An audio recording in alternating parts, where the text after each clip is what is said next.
Algunos opositores al proceso de diálogo en La Habana han puesto a circular versiones falsas y mitos inverosímiles sobre su verdadero alcance. Vamos a esclarecer enseguida las principales leyendas. Primero, dicen, en La Habana están entregando el país. Se teje en algunos círculos la idea de que el gobierno se ha plegado a la llamada revolución por contrato, esto es, que con el fin de obtener una paz a cualquier precio, la estrategia es entregar a las FARC las instituciones fundamentales del Estado y echar por la borda la tradición democrática de Colombia. Nada más alejado de la realidad.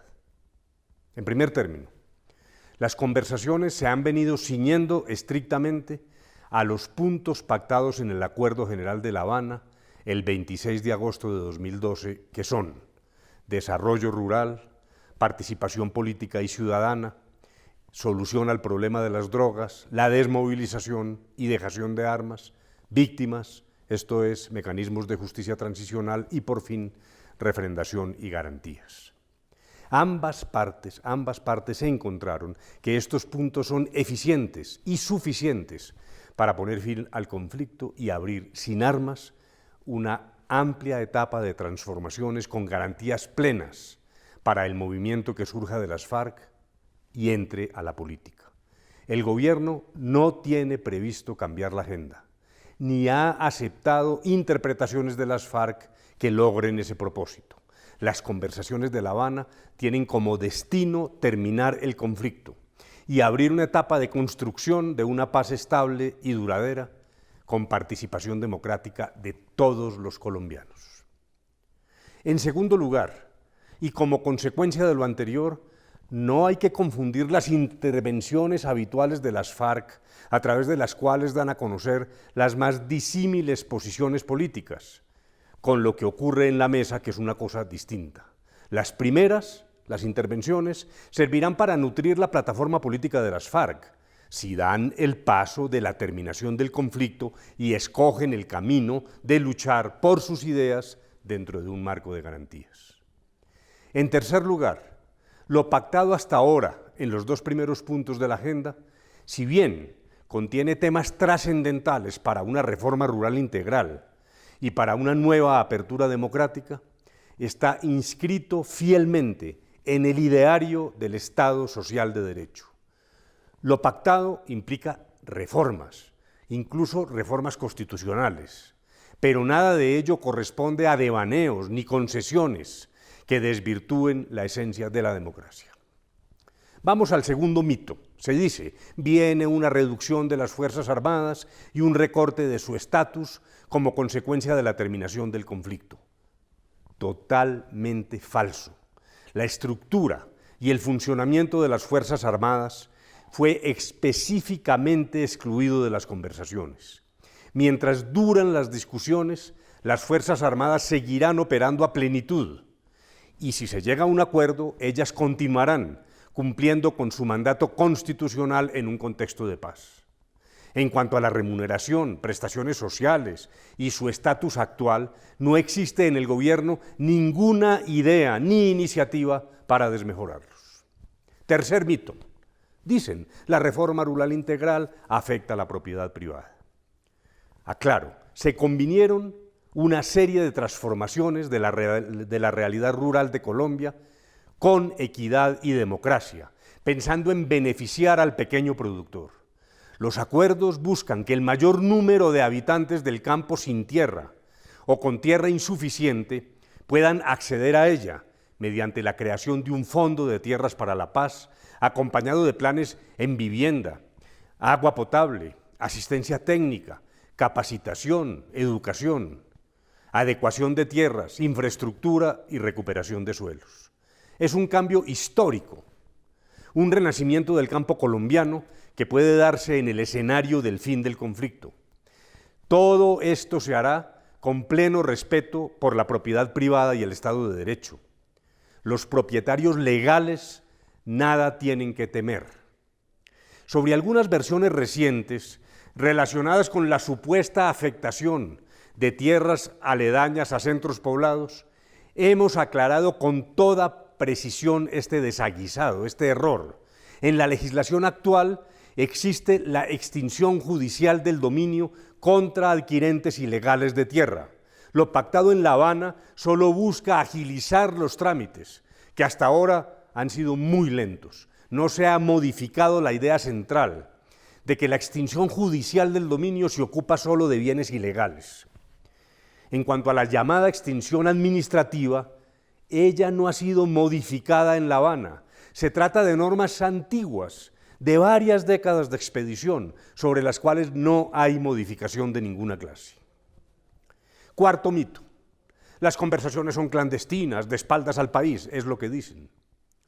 La experiencia mundial y colombiana indica que para que estas conversaciones fructifiquen es necesaria una dosis de confidencialidad. Negociar por los micrófonos es la mejor forma de frustrar el proceso. Pero tal como está acordado por ambas partes, un acuerdo final debe ser sometido a refrendación de toda la ciudadanía, previo un período de discusión abierta y profunda. Nada se hará a espaldas del país. Es cada colombiano el que decide en la intimidad de su conciencia. No obstante lo anterior, sin eliminar ese principio básico, también se ha brindado información adecuada. El jefe de la delegación, quien les habla, ha realizado 23 intervenciones desde la instalación de la mesa de conversaciones en La Habana. Ambas partes dieron a la publicidad sendos informes bastante completos sobre los dos puntos acordados. La delegación del gobierno ha asistido a más de por lo menos 50 foros de la más diversa naturaleza. Hemos estado con partidos políticos, gremios, víctimas, periodistas, asociaciones femeninas, universidades. En desarrollo de la agenda se han celebrado foros amplios y pluralistas sobre 3 puntos de la misma, los 2 últimos relacionados con el problema mundial de las drogas. A su vez, el Congreso promovió también foros sobre víctimas y desarrollo rural, con amplia participación de la sociedad. Por fin, las delegaciones definieron 3 mecanismos de participación ciudadana. Un mecanismo de recepción de propuestas sobre puntos de la agenda de ciudadanos y organizaciones por medios físicos o electrónicos. Segundo, la realización de consultas directas para recibir propuestas sobre dichos puntos. Y tercero, la delegación en una tercera entidad de la organización de espacios de participación. Quinto mito: habrá impunidad para los responsables de crímenes contra la humanidad. Falso. El marco jurídico para la paz contempla los límites generales de una estrategia integral de justicia transicional que necesariamente tendrá que enmarcarse en las obligaciones internacionales del Estado colombiano. La integralidad se refiere, por un lado, a lograr una aplicación coherente de una serie de distintas medidas judiciales y extrajudiciales para la satisfacción de los derechos de las víctimas a la verdad, la justicia, la reparación y la no repetición. Y de otro lado, a permitir la reintegración sostenible de los excombatientes a la vida civil. Todo el esfuerzo que adelanta el gobierno para lograr la terminación del conflicto debe concluir en un fortalecimiento integral de la justicia y el imperio de la ley en todo el territorio nacional, lo cual es la verdadera garantía de no repetición. El tratamiento jurídico de quienes hayan participado en graves violaciones a los derechos humanos en la fase de transición depende de su disposición a reconocer su responsabilidad, a hacer frente a sus víctimas y participar activamente en la reconstrucción de la verdad y la reparación de las víctimas. En contextos como el colombiano, en donde se requiere hacer frente a un legado de graves y sistemáticas violaciones a los derechos humanos, una estrategia seria de lucha contra la impunidad supone reconocer los límites del proceso penal y multiplicar los esfuerzos a través de distintos tipos de mecanismos. Más allá del número de procesos penales, más allá de los años de privación de la libertad, la verdadera lucha contra la impunidad se concentra en develar qué fue lo que sucedió y por qué, reconocer a las víctimas y repararlas integralmente de manera pronta y atribuir responsabilidad a los máximos responsables de los crímenes internacionales a través de mecanismos públicos de fácil acceso, con decisiones prontas y claras que le permitan a las víctimas y a la sociedad en general volver a confiar en las instituciones. En resumen, la justicia transicional no es un acto de resignación y de concesiones a los victimarios, más bien es una oportunidad para hacer frente de manera definitiva a un legado de gravísimas violaciones a los derechos humanos y de arraigar por fin el Estado de Derecho en todo el territorio nacional. En conclusión, bienvenida a la crítica.